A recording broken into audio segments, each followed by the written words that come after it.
Hi and welcome to Tromsø Twilight. This is the channel where I, Vincent, talk to you, the vast abyss of cosmic emptiness, about books, movies, music that I find interesting, that I enjoy, or a combination of the two. And today I would like to talk about one of my all-time favourite authors, that is Elfriede Jelinek. Elfriede Jelinek is a kind of radical left-wing feminist, anti-fascist novelist from Austria, but don't let that put you off. Her books are not dry, they are not polemical, and they are not politically correct. She's best known in the Anglophone world for her novels. I believe that she's more well known in Austria and in the German speaking world for her plays, but they are not much produced in the English speaking world, and they're not very often translated either. Um, I think I've read everything that's been translated to English by her, and I'm just going to talk about the novels today. The most famous one is The Piano Teacher. This is well known because Michelle Haneke, who also made Funny Games, made a film of this in the 90s with Isabella Hubbard in the main role. It's about a piano teacher who lives with her mother. Her mother is an overbearing, quite kind of disturbing, unstable, very protective woman. The titular piano teacher is very uptight, very repressed, but also harbors quite a lot of sort of masochistic sexual perversions. She meets a younger man and they play out a dynamic around dominance and submission. Both of the main characters are quite unlikable in the film. They're even more unlikable in the book.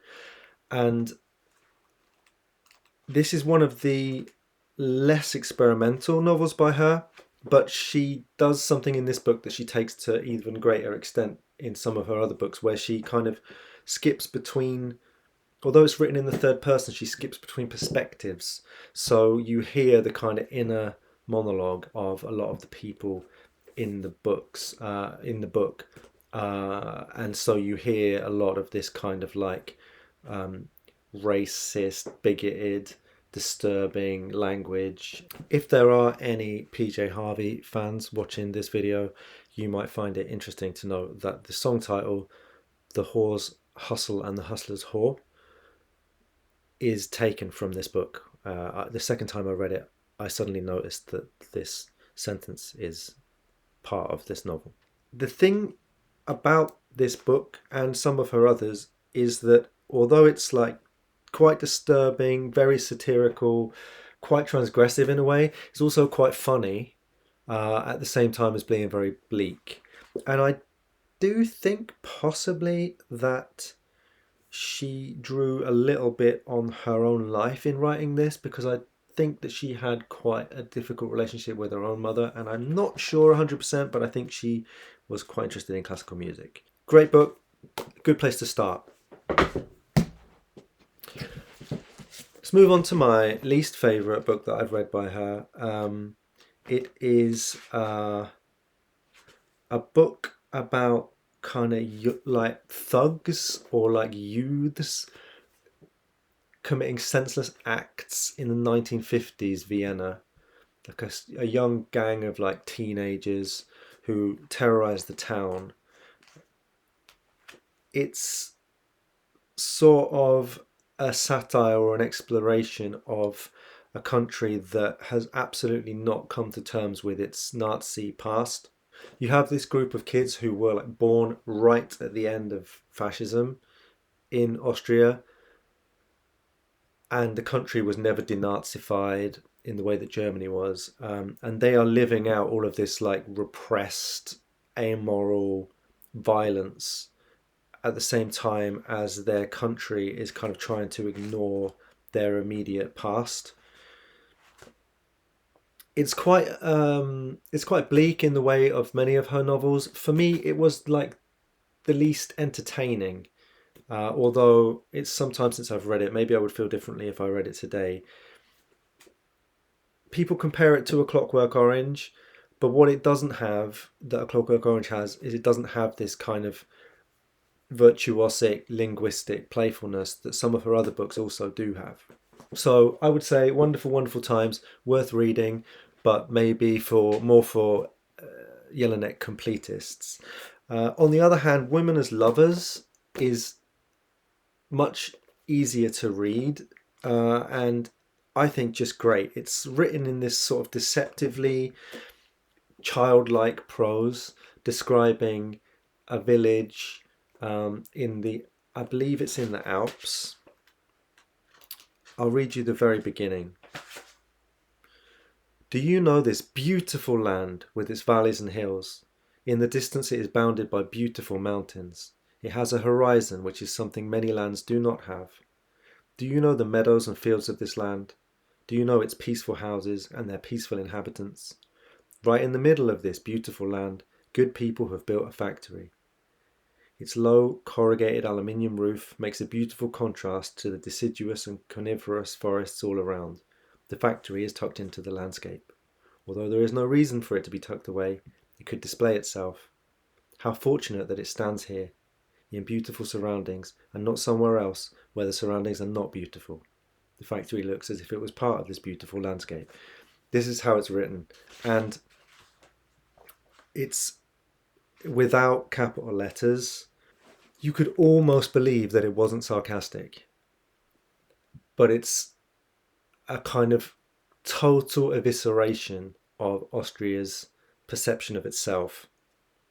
And it's all about a woman trying to win a man within this very old-fashioned, patriarchal, pastoral type of situation. One of her easier novels, no less satirical, highly recommended. Let's move on to Lust.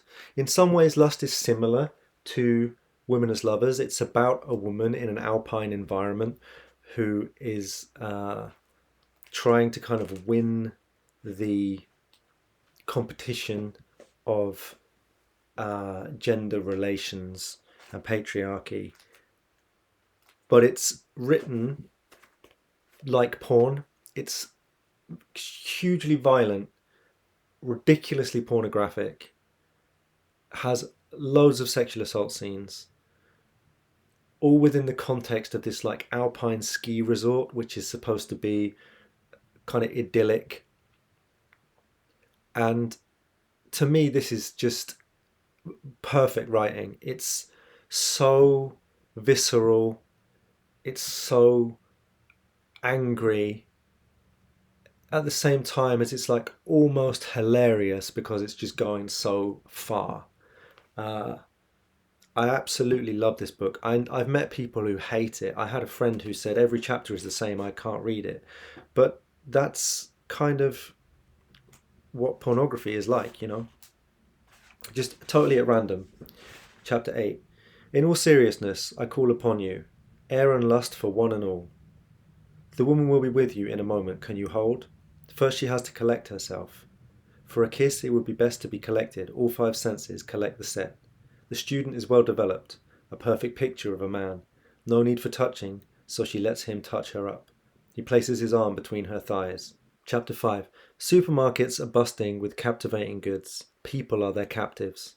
On Saturday, the man is supposed to be a partner, helping take in the catch in the nets. The fishermen sing. It's a simple tune, and by now the man has managed to learn it. Without saying a word, he stands among the women, who are counting their loose change and fighting starvation. How are two human beings supposed to become one if humankind cannot even join hands in a chain for peace? The woman is accompanied. The packages and bags are carried. No fuss, no noise. The director is expensively showy in public, taking up the space that is other people's, checking to see what they're buying, though that is really a matter for his housekeeper. He is a god, scurrying to and fro among his creatures, who are less than children, and collapse beneath temptations vaster than the ocean. He looks in other people's baskets, and down cleavages, where undesirable coals are revealed, and hot desires are concealed by neck scarfs. The houses tend to be cold and damp, so close to the stream. His wife's hand is rummaging among dead cellophane-wrapped creatures in the freezer, and when he looks at her, the paltriness of her meat, her fine clothes, he is beset by terrible impatience to let her partake of his own ample meat, his dong, his wonderful schlong. He wants to see it stir at the feeble touch of her fingers, like a creature roused by the sun.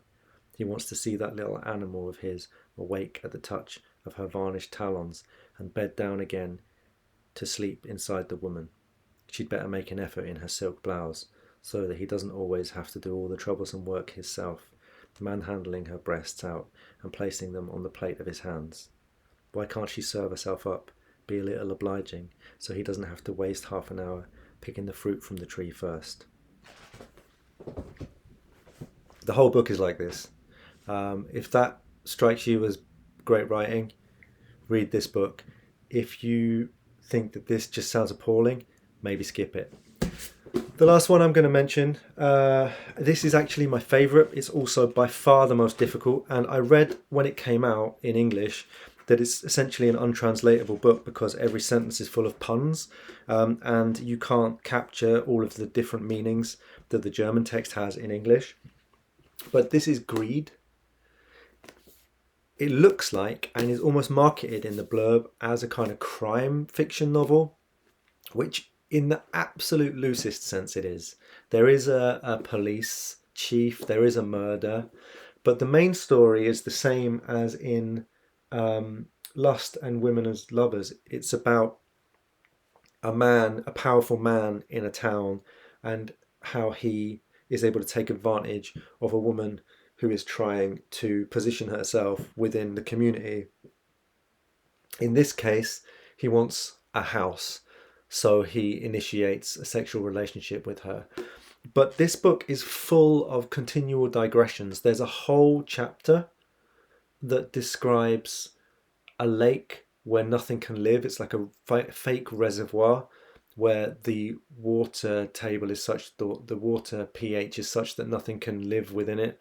And you don't realize until the end that the reason this lake is being described is because a body has been dumped in it.